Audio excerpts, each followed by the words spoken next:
Here's how to create a slide transition in After Effects with no plugins. First of all, put your clips on the timeline and move the time indicator right at the end of your first clip. Now, while holding Ctrl and the left key on your keyboard, move backwards 10 frames.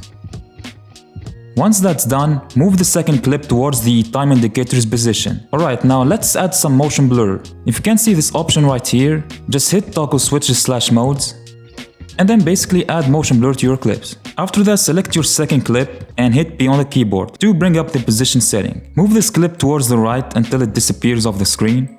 And now, right-click this area here, click on New, and then click on Null Object. We're also gonna add some motion blur to this layer. Now select both clips and drag the parent pic towards the null layer. What we're gonna do next is we're gonna decrease the length of the null layer in our timeline. So we're gonna match the ending point of this layer with the ending point of the first clip that we have on the timeline.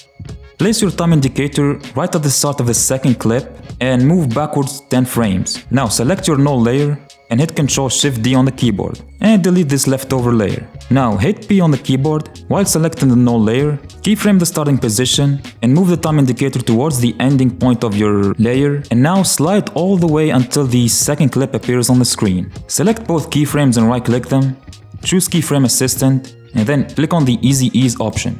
Now move to the Graph Editor section and right-click this area here, choose Edit Value Graph, click on Separate Dimensions, click on this option right here, and then basically copy my exact graph. That's how you make a simple slide transition with no plugins in After Effects. If you found this video helpful, please like and subscribe. Also, feel free to check out this next tutorial.